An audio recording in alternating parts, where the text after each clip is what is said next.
and dangerous tornado on the ground, confirmed by National Weather Service spotters and by our high-resolution NIXRAD Doppler radar. And as you look at this image, it is quite a picture. You can see here's Greensburg now, and if you count off the city county lines with me, of course, these are county sections, so 1 mile. So there's 1, 2, 3, 4, 5, 6, 7. This tornado is only 7 miles southwest of Greensburg right now. That's the leading edge of the place where that tornado could be at this moment. So 7 miles away, and it is moving north-northeast toward the town of Greensburg at this moment. It's May 4th, 2007. And a massive EF5 tornado, 1.7 miles wide with 200 miles per hour winds, is barreling toward Greensburg, Kansas. The town is in its path, but no one knows just how devastating it will be. Lives will change forever tonight. What happens when everything is gone in minutes? The 2007 tornado season had been relatively average up until May. January through April saw typical activity with a few notable events. In late February, Kansas experienced the first EF4 tornado in U.S. history. The following day, a large outbreak in the southeast produced 2 more EF4 tornadoes, one of which struck Enterprise, Alabama, claiming 9 lives. March 28th witnessed several long-track tornadic supercells in the western plains. As May 4th dawned, meteorologists were on high alert. A deep mid-level trough was moving from the Rockies into the plains, setting up a classic spring dryline scenario. The Storm Prediction Center issued a moderate risk forecast for parts of Kansas and Oklahoma. Environmental conditions were primed for severe weather. Surface temperatures soared into the mid-80s, combining with moist air from the Gulf of Mexico to produce convective available potential energy values well over 3,000 joules per kilogram. An elevated mixed layer, or EML, was present over the plains, further increasing instability and creating a capping inversion that would keep storms isolated when they eventually formed. A key player in this setup was the low-level jet, or LLJ, a fast-moving stream of air about a kilometer above the surface. The LLJ on May 4th was particularly strong, dramatically increasing the potential for tornado development. As evening approached, this jet was expected to strengthen even further, a common occurrence in the Great Plains due to pressure differentials caused by cooling at higher elevations. Sounding analysis from that evening revealed a large CAPE profile, indicating an explosive amount of energy in the atmosphere. The inflated low-level hodograph, influenced by the screaming low-level jet, resulted in 0 to 1 kilometer helicity values over 300 units, a clear sign of the potential for significant tornado formation. At 5 p.m., the first storm fired off the dry line in the Texas Panhandle. By 6:21 p.m., the day's first tornado touched down near Arnett, Oklahoma. This high-based photogenic tornado meandered over rural farmland, causing no reported injuries or fatalities. However, it was just the beginning of what would become a historic night. At 6:44 p.m., a cluster of small thunder showers began initiating off the dry line over Harper County, Oklahoma. As these cells drifted north into Kansas, they began to merge and intensify. By 8 p.m., their updrafts had consolidated into one powerful supercell, which promptly went tornado-warned. The storm produced its first tornadoes shortly after, 4 small, brief twisters that remained mostly over open country in Clark and Comanche counties. But as 9 p.m. approached, the storm cycled and developed a powerful new mesocyclone. At exactly 9 p.m. Central Daylight Time, it dropped what would become the most violent tornado of the outbreak. Greensburg, Kansas is known around the world now after a deadly EF5 tornado ripped through the town in 2007, leveling 95% of their structures and killing 11 people. But instead of just replacing what Mother Nature destroyed, Greensburg officials, residents, and business owners banded together with a goal of rebuilding the town as eco-friendly as possible, with a new recycling center as a top priority. The commitment of Greensburg and residents of Kiowa County have stepped up to that commitment of recycling the green initiative. Initially, the tornado's northeasterly track seemed like it might spare Greensburg. But as it approached, the parent mesocyclone began to occlude, steering the tornado slightly more to the north, putting it on a collision course with the town. At 9:41 p.m., the National Weather Service in Dodge City issued a rare tornado emergency for Kiowa County. At 9:45 p.m., Greensburg was engulfed by the massive EF5 tornado. The twister, now 1.7 miles wide with winds exceeding 200 miles per hour, tore through the town.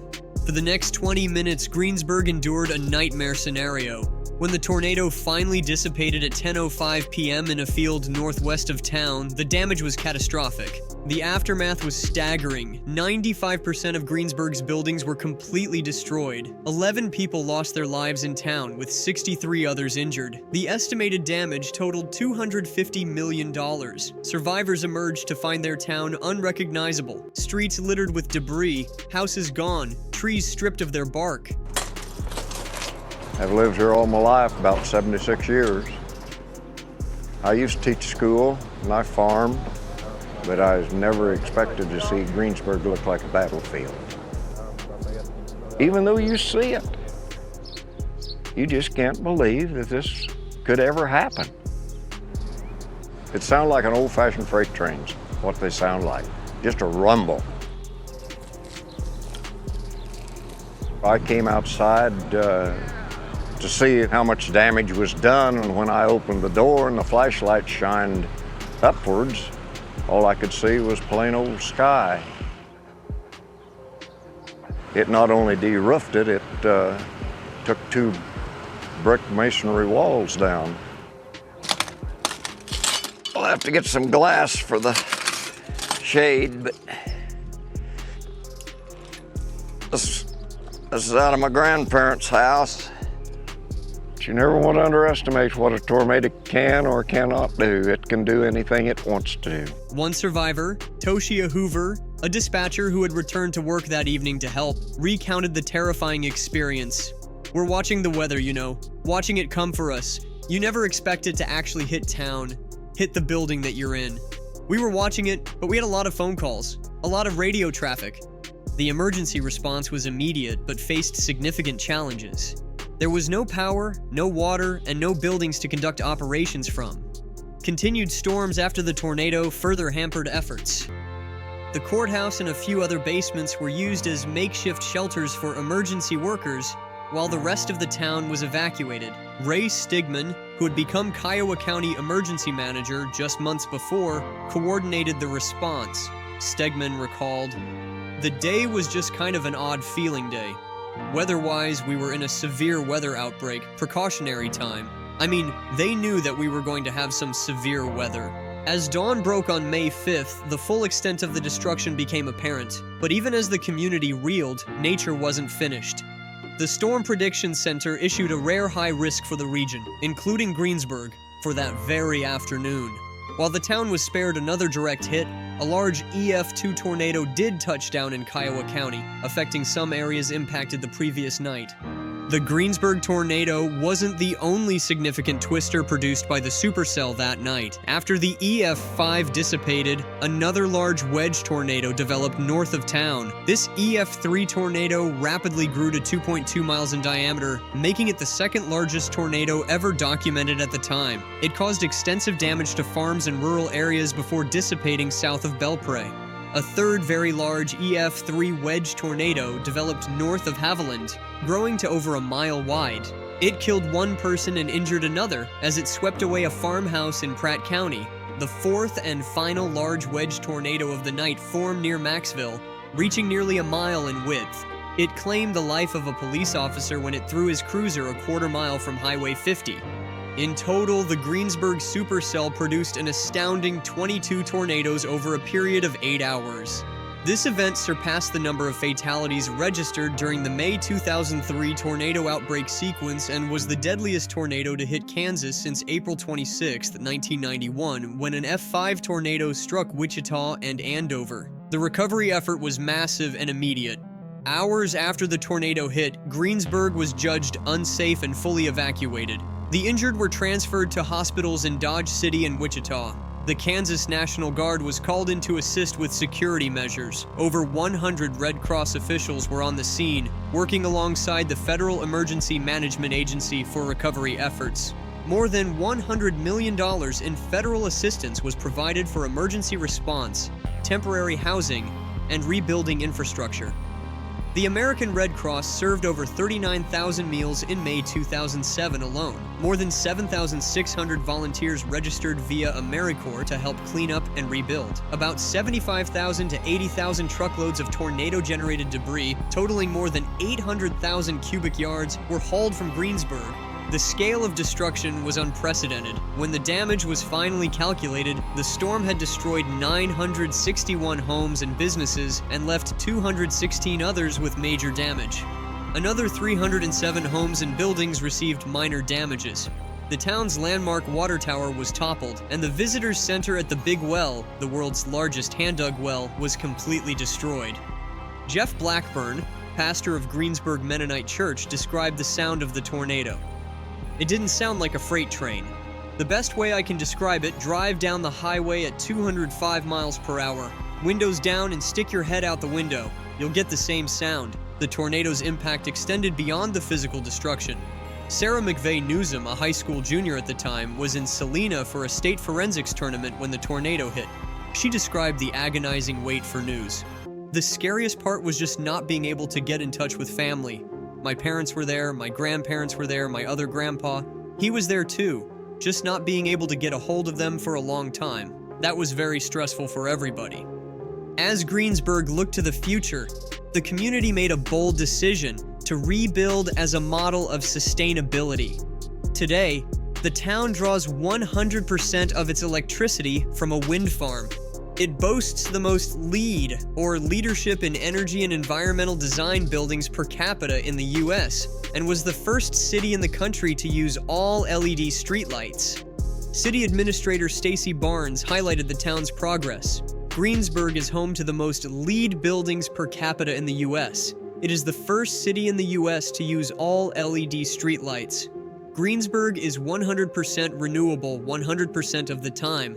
All of the electricity used in the city of Greensburg is wind energy. Meteorologist Tim Marshall, who surveyed the damage, noted the town's commitment to better building practices.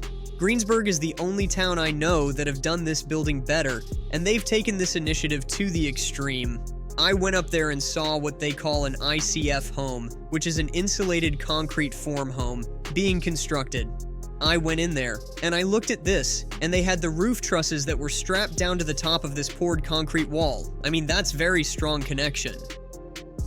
The Greensburg tornado left an indelible mark on meteorology as well. It was the first tornado to be rated EF5 on the enhanced Fujita scale, which had been implemented just months earlier on February 1st, 2007. The tornado's path and intensity were meticulously documented. It was on the ground for 65 minutes, traveling nearly 29 miles and reaching a maximum width of 1.7 miles. Surface winds were recorded as strong as 205 miles per hour.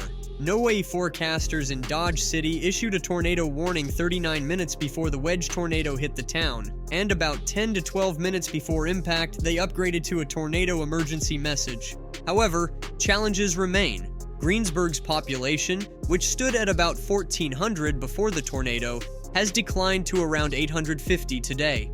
Mayor Matt Christensen acknowledges the ongoing struggles. Greensburg's greatest challenges now are not at all related to the storm. It's related to just the economic challenges that small towns face all over the country. Just the demographic trends for decades and decades and decades have been towards more urbanization. Small towns are getting smaller, larger cities are getting bigger. Despite these challenges, Christensen remains optimistic about Greensburg's future. The thing I'm most proud of about Greensburg is most definitely the people. It was a strong community at the time of the tornado, and I'd say it's a stronger community now. Just that experience of the tornado, going through the tornado, and rebuilding after the tornado definitely brings the community together. It is fitting that we hold the commencement on this day, because it marks the one-year anniversary of the tornado that forever changed your lives. Those of you who lived through the storm remember your ears popping from the change in the air pressure. You remember huddling with your loved ones in basements, and when it was safe to come out, you remember the shock of seeing your entire town in ruins. At this ceremony, we celebrate your year-long journey from tragedy to triumph, the story of Greensburg garnered national attention. President George W. Bush visited twice in the first year, initially 5 days after the tornado, and again in May 2008 to speak at the high school graduation ceremony. During his commencement address, Bush praised the resilience of the community. As we look back on that fateful night and the years of recovery that followed, we're reminded of the words of Kansas Governor Kathleen Sebelius in the immediate aftermath. Everything you can think of that makes up a town has gone, except for the people. But you know, Kansans are pretty resilient. There will be a period of mourning and grief, and then the rebuilding will be underway.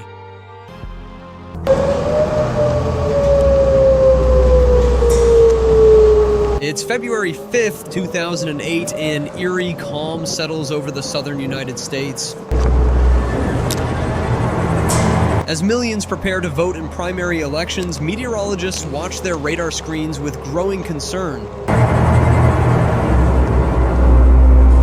Suddenly, tornado sirens pierce the air. The sky darkens, turning black. Nature and democracy are about to collide in one of the most significant tornado outbreaks in recent memory. The Super Tuesday tornado outbreak begins. The outbreak generated an astounding 87 tornadoes over a 15-hour period from the afternoon of February 5th until the early morning of February 6th. The storm system produced several destructive tornadoes in heavily populated areas, most notably in the Memphis metropolitan area, Jackson, Tennessee, and the northeastern end of the Nashville metropolitan area. The meteorological setup for this outbreak began several days prior. A series of strong low-pressure systems formed across the southern Great Plains on February 4th, contributing to record warmth on February 4th and 5 in the southern plains and lower Mississippi River Valley. High temperatures across many areas reached the 70 degrees, and in Alabama, temperatures soared to the low 80 degrees with dew points in the middle 60s degrees.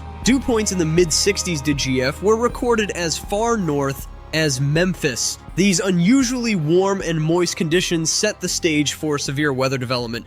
Also, probably some hail. Looks to me like a strong indication of hail, maybe some large hail that is to the north of where the tornado is. That notch, man, what a signature we've got here as this continues to move that way. And this new circle, now we've had these circled for some time in our Viper mode, but this is brand new, updated, the latest available, and we're the only ones that have this, that show you that this is just bright red, a strong indicator that there is a tornado in there as it continues to move to the northeast. This is the cell we're looking at the moment, but as it crossed right across this part, here's Highway 385 in northeast Shelby County. As the surface low progressed northeast, a strong jet streak was positioned over the warm sector, with winds moving east, which was perpendicular to the direction of the surface winds, which were out of the southeast. This sharp change in winds resulted in significant wind shear and wind profiles favoring rotating supercells capable of producing significant tornadoes.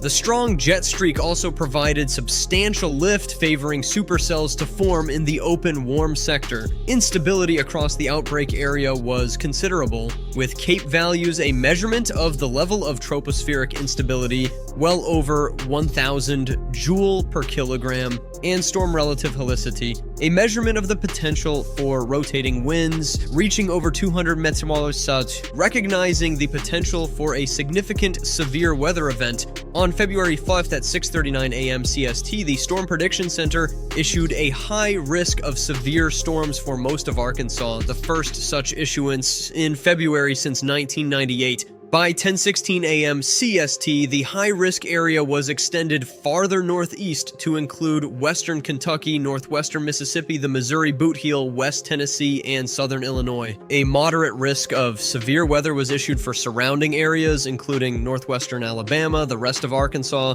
the rest of southern Illinois, southern Indiana, most of the rest of Kentucky, northern Louisiana, central Mississippi, parts of southeastern Missouri, southwestern Ohio, eastern Oklahoma, middle Tennessee, and northeastern Texas. The SPC issued a total of 15 watches during the outbreak, including 13 tornado watches, 2 of which were PDS watches, and 2 severe thunderstorm watches. This high number of watches underscored the widespread nature of the severe weather threat. Early on the morning of February 5th, a squall line developed across eastern Texas northward into Missouri and moved east towards the high-risk area. Ahead of the squall line, the cap, a layer of relatively warm air aloft which suppresses or delays the development of thunderstorms, took longer than expected to break. However, when it finally did in the late afternoon hours, numerous supercell thunderstorms quickly formed across Arkansas and southern Missouri. The first tornadoes touched down around 3:30 p.m. CST. Some of the most powerful tornado-producing supercells were situated across the Memphis and Jackson areas, as well as central Arkansas. One supercell produced a tornado that tracked an incredible 122 miles and lasted about 2 hours, setting a new record for the longest tracking tornado in Arkansas history. As the evening progressed, one of these supercells traveled across Middle Tennessee, including the Nashville metropolitan area and south central Kentucky, where several deadly tornadoes were reported during the evening hours between 7:30 p.m. and 11:00 p.m. CST. Meanwhile, the squall line that had developed earlier moved eastward throughout the late evening and overnight hours, causing numerous reports of damaging wind along with many spin-up tornadoes from Louisiana to Ohio and Indiana. One of the most significant tornadoes of the outbreak was the Atkins-Clinton Mountain View Highland, Arkansas tornado. This long-lived supercell developed around 4:50 p.m. CST southeast of Centerville in Yell County, Arkansas. The tornado touched down to the southwest of New Neely, causing minor damage to 2 structures and downing trees at EF0 to EF1 strength. However, it rapidly intensified to EF3 strength as it slammed into Lucky Landing, a marina at Lake Atkins where multiple vehicles, boats, and mobile homes were destroyed, and 1 woman was killed. Continuing northeast, the tornado struck the southern and eastern outskirts of Atkins, killing 3 people. In the Atkins area, 65 homes were heavily damaged or destroyed, and 39 others were damaged to a lesser degree. Several vehicles were blown off of Interstate 40, and 6 mobile homes were destroyed as well, with 5 others damaged. The tornado intensified to EF4 strength as it entered Van Buren County and tore through the south edge of Clinton, killing 3 people in the vicinity. One of these deaths occurred at a boat manufacturing plant in town, which was destroyed. The plant was completely leveled to the ground, with its metal beam frame severely mangled. The tornado maintained EF4 intensity as it continued into Stone County, slamming into the town of Mountain View. The local hospital sustained heavy roof and wall damage, and several doctors' offices were destroyed, along with a paint shop, a body shop, and a car parts store. A car dealership was completely flattened, with vehicles being tossed from the sales lot and across the highway. The tornado then weakened slightly to high-end EF3 strength as it crossed into Izard County and impacted the rural community of Zion, killing 2 people, destroying 43 homes and mobile homes, severely damaging 14, and lightly damaging 36 more. Hundreds of cattle were killed in this area, and a Jeep was stripped down to its frame and tires and found wrapped around the stump of a large tree that was snapped. An aerial survey later determined that the damage across the 7 counties was caused by one continuous tornado, with a track estimated at 122 miles in length. This was the longest single tornado track recorded in Arkansas since detailed record-keeping began in 1950. In all, 13 people were killed and 140 were injured. At least 200 homes and businesses were destroyed along the tornado's path. Damage from this tornado was estimated at nearly $120 million across the 7 counties. Another significant tornado struck South Haven, Mississippi, and Memphis, Tennessee. At 5:32 p.m. CST, a supercell thunderstorm produced a multiple vortex tornado in South Haven, Mississippi. The tornado first struck South Haven High School, where 30 windows were broken and minor roof damage occurred. The tornado rapidly intensified to EF2 strength as it crossed the intersection of State Line Road and Airways Boulevard, destroying 3 warehouse buildings. The tornado maintained EF2 intensity as it quickly tracked across the Mississippi, Tennessee state line and into southeastern portions of Memphis, where WREG Tower cameras broadcast live footage of the tornado moving through the southeastern parts of Memphis, producing multiple bright blue power flashes along the way. By this point, the National Weather Service issued a tornado emergency, the first of 5 to be issued during the outbreak for most of the Memphis metropolitan area. The tornado produced an extensive swath of damage as it moved through residential and commercial areas. Considerable damage was reported at Memphis International Airport, where a hangar lost its roof. The FedEx Freight Terminal's fire station suffered roof damage. Air stair trucks were thrown 100 yards and aircraft were moved around, including a Boeing 737 that was moved 1 foot. Continuing northeast, the tornado weakened to EF1 strength and struck the Hickory Ridge Mall, resulting in total collapse of a large wall and much of the roof at the Sears department store. Damaged surveyors noted very poor construction at this location, and 6 people in the mall were injured. The National Weather Service office in Memphis rated the tornado as an EF2. 3 people were killed and 13 others were injured. Northeast of Memphis in Fayette County, another powerful tornado touched down near the rural community of Yum Yum and quickly reached EF3 intensity. This tornado was spawned by the same supercell that had affected Memphis about an hour earlier. Near the beginning of the path, a shed was obliterated and a pickup truck parked inside was thrown 40 feet and mangled, killing a man inside the vehicle. The tornado traveled into Fayette County, producing EF2 damage in Dancyville, Tennessee. Regaining EF3 strength, the tornado crossed into Madison County, striking the Huntersville community. Numerous homes were damaged or destroyed in Huntersville, and 2 people were killed. The tornado then exited Huntersville and headed towards the city of Jackson. Several cars and at least 13 tractor trailers were blown off of Interstate 40 by the tornado in this area. Shortly after the initial tornado dissipated, a new circulation rapidly developed to the east of the old one. This new circulation produced a tornado that touched down at the Union University campus in Jackson, almost immediately intensifying into a violent EF4 and causing tremendous damage.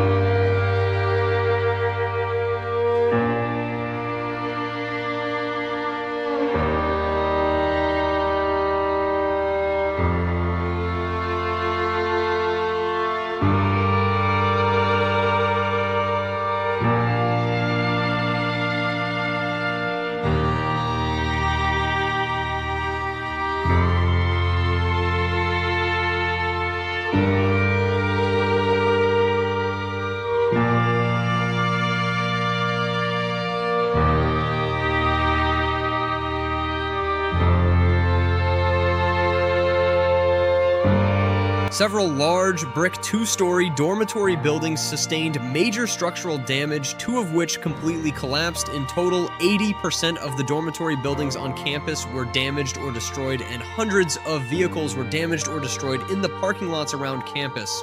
Despite causing EF4 damage after dark in a densely populated area, the tornado did not cause any deaths in Jackson, though 51 people were injured. This was the 3rd violent tornado to hit Jackson in 10 years, following F4 tornadoes on January 17, 1999 and May 4, 2003.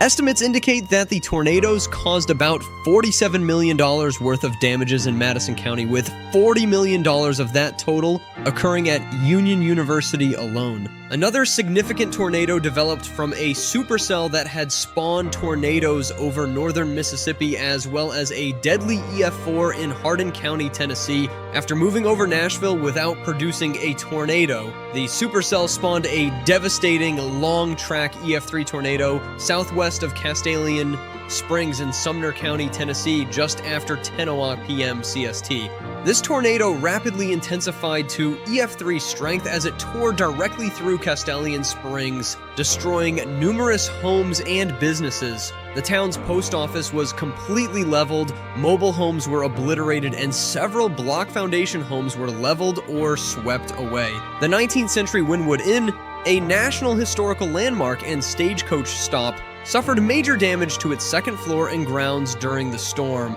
The tornado continued across the state boundary into Monroe County, Kentucky as an EF3, where 2 frame homes and 2 mobile homes near Gamaliel were destroyed, and several other structures suffered extensive damage. The tornado maintained EF3 strength as it clipped the north edge of Tompkinsville, where a large wood frame warehouse was destroyed, a metal frame industrial building was twisted off of its foundation, and a large well-built brick home was left with only interior walls remaining. The last significant tornado of the outbreak touched down at 5:17 in the morning in Jackson County, Alabama. The tornado traveled across Jackson County over the course of 12 minutes, causing EF4 damage along its path, with the worst of the damage being between the communities of Rosalie and Pisgah. The tornado traveled a total of almost 11 miles with winds of 180 miles per hour and a peak width of 660 yards. In total, 1 person was killed and 12 people were injured. The tornado has touched down in the city of Joplin. I have never seen a tornado form that quickly to a mile-wide tornado. Go east right up here, go east right up here. This is like the end of the world. Our house had been flattened. We did not know if our son was okay. People were being hauled away with emergency personnel holding just pieces of these people together. It was horrific. It's May 22nd, 2011. The skies over Joplin, Missouri are darkening as severe thunderstorms approach. The air is thick with humidity and tension as longtime residents recognize the telltale signs of potentially dangerous weather. Well, I was with 2 of my really good friends. We were just kind of driving around listening to the Cardinals and the Royals on the radio and just listening to the baseball game. The baseball game got switched over to the emergency broadcasting. But no one can predict the catastrophe that is about to unfold. A monster EF5 tornado that will claim 161 lives, injure over 1,000 people, and forever change the face of this southwestern Missouri city. May is historically the most active month for tornadoes in the United States. Between 1991 and 2020, an average of 1,333 tornadoes were recorded annually, with 54% occurring between April and June. May alone accounts for 22% of the yearly tornado total. The Joplin tornado was part of a larger outbreak. That day, NOAA's Storm Prediction Center had issued a moderate risk for severe thunderstorms from Oklahoma to Wisconsin, while the highest tornado probabilities were initially forecast for the upper Mississippi Valley. It was Joplin that would bear the brunt of nature's fury. At 1:30 p.m. that fateful Sunday, the National Weather Service issued a tornado watch for the area. The ingredients for severe weather were coming together in a perfect, terrifying mix. The temperature had climbed to an unseasonable 83 degrees Fahrenheit, about 6 degrees above normal for the date. Warm, moist air from the Gulf of Mexico collided with cooler air pressing in from the north and west, creating a volatile atmospheric cocktail. Well, we are getting reports that most of the rain has passed through there, but they are seeing what people are considering a wall cloud, 20 to 30 miles per hour. Obviously, some clouds have some people concerned, basically between Galena and Joplin. It was on a Sunday, and so I remember it was just a very hot and humid day that day, and you can kind of see a storm rolling in from the west. Storm chasers positioned themselves, their cameras ready to capture nature's fury. Little did they know they were about to witness one of the most destructive tornadoes in recorded history. A few minutes, this will be the tornado storm of the day. It's going to track from in near north of Independence over to just north of Parsons, and tornado as we get east of Parsons toward the Missouri border. It's 2:20 now. By 4 to 5 o'clock, we should have tornadoes on the ground with a softball-sized hail up here somewhere, or grapefruit, 5 to 6 inch diameter hail. It's going to be a major day. Is this Joplin? Yes. So it's behind this wall of rain. Yes. 150 miles an hour shear on the west side of Joplin, and that's where the tornado's at. It's on the, gosh dang it, Kathy. Dude, why do y'all be right west of you? The high shear zone. It's right here. Good Joplin. Fall right here, south of me. Got a big fall right here. Here's your popping. Hey guys. The tornado's trying to come down right here. The winds are on the north, and it's coming back around. The tornado's right here. It's coming on the ground right here. Hey, get the sirens going. Get the sirens going. I'm telling you.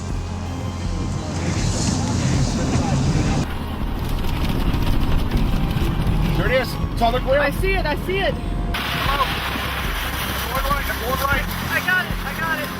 Going right. Power flashes. Go. Take it. I got it. Just stay with it. Stay with it, Kevin. Going right down toward it. Oh crap! I know.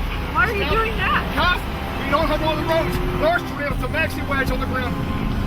Ma'am, this is a Jeff Trusty storm chaser. I have a large destructive tornado and on the southwest side of Joplin. Notify. Large tornado on the ground doing massive damage. 20 meters to F5. To F5 going through the city. Film it. To F5 County. Oh my God.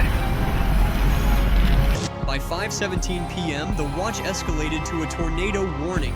Sirens blared across Joplin, but many residents, accustomed to frequent warnings, didn't immediately seek shelter. This complacency would prove fatal for some. At 5:34 p.m., the monster touched down. Former AccuWeather Senior Vice President and Chief Innovation Executive Mike Smith was driving to his home in Wichita, Kansas when he witnessed the formation of the tornado firsthand. As I was driving back home to Wichita, I could see the thunderstorms over Joplin, which is unusual, Smith recalled in an interview with AccuWeather in 2021. They looked unusually large and violent. The thunderstorm was 135 miles away, yet it looked remarkably clear. The city. It's a storm you see coming across the Kansas border now, just about to make it to the Joplin area. We also have some showers and storms across northern Arkansas. I was in the newsroom at 5 o'clock. We knew the tornado watches were out there. We knew the tornado warnings were out there. But it wasn't until about 05:05 or when we started listening to the AM station in Joplin. KCRG News Time is 5:28. We're live storm team coverage here. The tornado first made contact with the ground near the intersection of State Highway JJ and West 32nd Street on Joplin's western edge. Within minutes, it intensified to catastrophic levels. By 5:41 p.m., as it crossed into Joplin city limits, it had become a monster. An EF5 tornado with wind speeds exceeding 200 miles per hour. For the next 38 minutes, this mile-wide vortex of destruction carved a 22-mile path through the heart of Joplin. The roar was deafening, described by survivors as sounding like a freight train or endless thunder. The air filled with debris, wood, metal, and tragically pieces of people's lives. Steve Runnels, warning coordination meteorologist for the NWS in Springfield, Missouri, explained the rarity of such a long-lasting tornado. It is rare for a tornado to remain on the ground for that length of time, he told AccuWeather. You've got a spinning destructive tornado with 200-mile-per-hour winds taking so long to move through a given area. It's easy to see why we had destruction. In the tornado's path stood St. John's Regional Medical Center. At 5:41 p.m., the hospital took a direct hit. That stands across the street in the wreckage of Mother Nature's fury from the decimated St. John's Hospital. The biggest problem we had was we had no communications, no phone, no cell phones, no landlines. We'd have to go down to the street to flag down an ambulance to transfer a patient. Every window was blown out, and the top 2 floors were ripped from the structure. Inside, doctors and nurses had mere minutes to pull patients from their rooms and into hallways. Despite their heroic efforts, 5 patients died in the aftermath. The entire building was later reported to have been moved 4 inches off its foundation. Mike Betts of the Weather Channel, who arrived in Joplin moments after the tornado, was brought to tears by what he saw.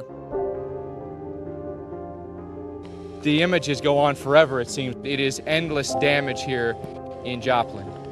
After we got into Joplin, it was literally minutes after the tornado struck. I had never in my life seen destruction like that before, and that fresh. It's really, it chokes you up when you see what's happened here, Paul. I mean, take a look. I mean, it's everything. It's just completely demolished. People just emerging out of their homes, people injured, people dead. I mean, it was a very morbid scene. All I can say is it looks very reminiscent of what we saw last month in Tuscaloosa. It's tough. No question about that. Just 3 miles away, Joplin High School lay in ruins. The tornado had struck just hours after the graduation ceremony for the class of 2011. 7 students, including 1 new graduate and 1 staff member, would never see another sunrise. The high school's destruction was emblematic of the tornado's indiscriminate fury. Open fields and parking lots were covered by piles of boards, limbs, steel beams, fencing, and other materials. As the tornado continued its relentless march, it encountered thousands of homes and businesses.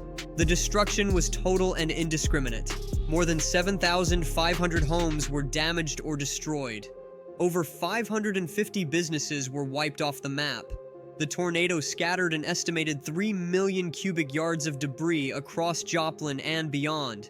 The human toll was staggering. Official reports confirmed 161 fatalities, making it the deadliest single tornado in the U.S. since 1947 and the 7th deadliest in U.S. history. Over 1,000 people suffered injuries ranging from cuts and bruises to lost limbs and severe trauma. One factor that contributed to the high death toll was the tornado's appearance. Unlike the stereotypical funnel cloud, the Joplin tornado was wrapped in rain and difficult to see, even for trained spotters. This high-precipitation supercell hid the tornado within curtains of rain, making it hard for residents to visually confirm the threat. The tornado's slow movement also contributed to its destructive power. At times, it was moving at just 15 miles per hour, leaving a lot of time for it to cause destruction as it roared across the Joplin landscape. Among the survivors was 10-year-old Mason Lillard. Trapped in a truck in the parking lot of a Home Depot when the tornado hit, Mason's story of survival is nothing short of miraculous. I had a 1-inch piece of angle iron go through my right shoulder, broke 7 ribs, punctured my lower lung and come out my back, a 1/4 inch from my spine and a 1/4 inch from my liver, she recounted to Fox 4 Kansas City. Mason underwent 13 surgeries and became known as the Miracle Kid in local media. The economic impact was equally devastating. The tornado caused an estimated $2.8 billion in damages, making it the costliest tornado in U.S. history. Commercial property losses accounted for $1.3 billion, residential property losses reached $554 million, and damage to private vehicles totaled $51 million. But amidst the destruction, the spirit of Joplin proved unbreakable. Within hours, the largest disaster response in Missouri's history was underway. On May 23, 2011, one day after the storm, FEMA issued an amendment to offer critical emergency needs for Jasper and Newton counties, including emergency protective measures funding. Former Missouri Governor Jay Nixon activated the Missouri National Guard for debris removal and signed several executive orders to support Joplin's recovery efforts. Within 24 hours of the tornado, more than 800 police cars, 300 ambulances, 400 fire trucks, and 1,100 emergency responders arrived to assist with the tornado response. More than 400 public safety agencies from at least 5 states made their way to provide mutual aid. More than 13 federal agencies and 820 FEMA employees helped with the Joplin response and recovery efforts at peak staffing. The recovery process began almost immediately, but the scale of destruction meant it would be a long and challenging journey. In July 2011, the city of Joplin entered into a contractual agreement with a master developer company hired to assist in nearly $3 billion in reconstruction efforts. Priority was given to rebuilding residential districts and essential facilities. One of the most significant rebuilding projects was the construction of Mercy Hospital Joplin to replace the destroyed St. John's Regional Medical Center. The new hospital, designed to withstand winds from an EF5 tornado, opened its doors in March 2015. Similarly, a new Joplin High School campus was completed and welcomed students on September 2, 2014. But just a stone's throw from all the death and destruction, there are smiles and signs of life. Life needs to go back to normal. And those kids being out in that rubble is not normal. That's normal. Cookie Estrada runs the YMCA, which is now offering a free and safe haven for kids while their parents deal with devastating reality. In total, 48 tornadoes were documented on May 22, 2011. An EF1 tornado tore through the west and north sides of the Minneapolis metro that afternoon, killing 1 person. Another tornado, an EF2, crossed the Mississippi River and carved through the south side of La Crosse, Wisconsin. But the deadly destructive Joplin tornado overshadowed the rest. The tornado that struck Joplin was a rare EF5, the highest rating on the enhanced Fujita scale. EF5 tornadoes account for less than 1% of all tornadoes, yet they are responsible for nearly 70% of tornado-related fatalities. The Joplin tornado's combination of size, strength, and path through a populated area made it particularly devastating. The Joplin tornado also led to significant advancements in severe weather preparedness and response. The National Weather Service implemented an impact-based warning system, providing more detailed information about the potential severity of approaching storms. Steve Runnels explained, "If we were to confirm that a tornado is on the ground, as well as potentially confirm the intensity of that tornado, it will hasten the degree in which people seek additional information and ultimately take shelter." The disaster also highlighted the growing importance of social media in crisis response. Many residents turned to platforms like Facebook and Twitter to share information about the extent of damage, the status of loved ones, and available assistance. The Joplin Tornado Info Facebook page, created by Rebecca and Genevieve Williams, became a crucial resource for disseminating accurate information and coordinating relief efforts. The tornado's impact extended far beyond the physical destruction. It changed the way meteorologists communicate severe weather threats to the public. Greg Forbes, former severe weather expert at the Weather Channel, emphasized the need for underground and specially designed in-home tornado shelters. Merely seeking shelter in the lowest, innermost portion of a home adds a measure of safety but does not guarantee survival, Forbes said. Warnings aren't enough when it comes to violent tornadoes. Homes are no match for a violent tornado.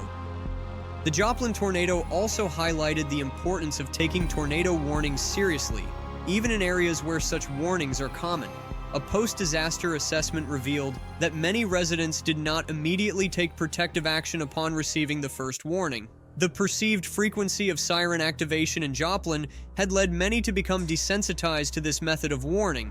In the years since the tornado, Joplin has made significant strides in rebuilding and recovery. A 2021 fact sheet from the city's website noted several signs of progress. Building permits. More than $1.8 billion was invested into construction, and more than 1,200 building permits were issued in each of the first 9 years after the tornado. Houses. Joplin built more than 1,600 homes by the time the community marked the 5th anniversary of the storm in 2016. On average, crews completed nearly 1 new house per day during that stretch. Jobs. More than 450 businesses rebuilt and reopened doors, retaining around 9,000 jobs. New businesses have helped the city add nearly another 2,000 full-time and part-time jobs. Public infrastructure. In the long term, the city looks to replace or lay new asphalt on 35% of city streets.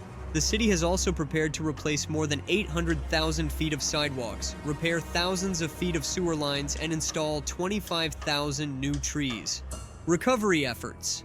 The Joplin Redevelopment Corporation identified more than 50 acres of land for major redevelopment projects, including the Joplin Public Library, multiple fire stations, several schools, and a senior citizen center. I guarantee you will face setbacks and you will face disappointments. But you're from Joplin. And you're from America. And no matter how tough times get, you'll always be tougher. And no matter what life throws at you, you will be ready. You will not be defined by the difficulties you face, but by how you respond, with grace and strength and a commitment to others. Langston Hughes, poet, civil rights activist who knew some tough times, he was born here in Joplin. In a poem called Youth, he wrote, "We have tomorrow right before us like a flame. Yesterday, a night gone thing, a sundown name, and dawn today. Broad arc above the road we came, we march." The city's resilience has not gone unnoticed. Former President Barack Obama, who visited Joplin shortly after the tornado and again for the 1-year anniversary, praised the community's strength. Speaking at the Joplin High School commencement ceremony in 2012, Obama said, "America only succeeds when we all pitch in and pull together. And I'm counting on you to be leaders in that effort. Because you're from Joplin. And you've already defied the odds. There are a lot of stories here in Joplin of unthinkable courage and resilience over the last year. But still, there's some that stand out, especially on this day.